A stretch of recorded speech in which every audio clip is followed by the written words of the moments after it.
In this video, I'm going to show you what iPhone apps I use on a regular basis in my writing business.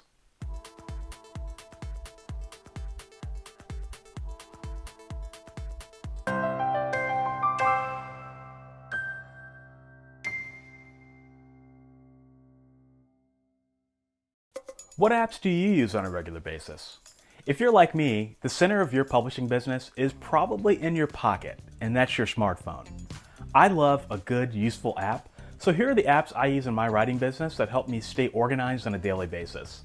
It may not seem like it, but my life is quite hectic, and my phone usually tells me what I need to do or where I need to go.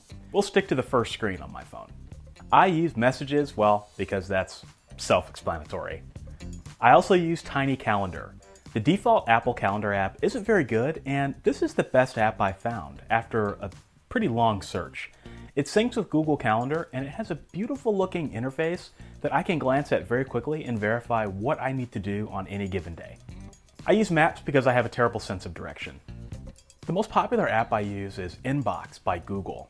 This is Gmail on steroids, and honestly, I don't think enough people know about this app. It basically acts as your own virtual assistant, giving you 3 options for any email: reply and forward, reschedule, or done. It functions similar to Boomerang for Gmail if you're familiar with that, which lets you send emails away and have them return when you're ready to deal with them. It's much smarter than the regular Gmail app, and it makes email fun. Another feature in Inbox that I like is the reminders, which you can set to pop up in your inbox by date and time, and also by location by using your location services. The nice part about reminders is that you don't have to put them in your Google Calendar, and you can mark them as finished when you're done. Before I switched to Inbox, I was spending around 2 to 3 hours in my email every day. Now I spend less than an hour on a bad day. I also use the Weather Channel app because, well, I live in Iowa and I kinda need to know if there's a snowstorm coming. The Calculator app is just a useful app to have. Never know when you're gonna need it. Next up is Downcast, which is the podcast app I use to consume my podcasts. What I love about it is that it allows you to subscribe to your favorite podcasts and puts them all in a playlist that constantly updates itself whenever there's a new podcast. It also lets you listen to your podcast at higher speed. I listen to all my podcasts these days at 2 to 3 times speed so I can get through them faster. The Kindle app needs no explanation, neither does Audible or Overdrive. Feedly is my best friend because I use it to follow all of the major blogs in the industry.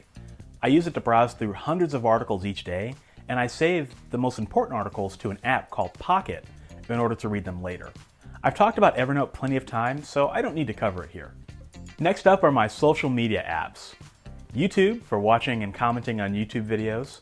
The Studio app gives me detailed YouTube metrics that tell me how my videos are performing, and it tells me stuff that I can't access within the actual mobile YouTube app. I use Facebook as well, although it's mostly for my own personal use. Hootsuite is my Twitter monitoring app. I have multiple streams set up to monitor any mention of me, my books, or any hashtags I'm following, and I get instant notifications on my phone whenever someone mentions me on Twitter, so I can join the conversation. I also follow important influencers, and I can view what's going on with them with the touch of a button. Another nice feature about the Hootsuite app is the ability to set quiet time. From 8 p.m. to 8 a.m. in the morning, I don't use social media, so this is a godsend. I also use LinkedIn because, strangely, I have a lot of engagement there. I like the MailChimp app because it gives me a good snapshot of new subscribers, how my email campaigns are performing, and other mailing list things that I need access to on a daily basis. Slack is another go-to app for me. I'm currently collaborating on a novel with my friend Justin Sloan, so we use Slack to brainstorm and keep in touch, as emailing back and forth about a novel gets out of control really quickly.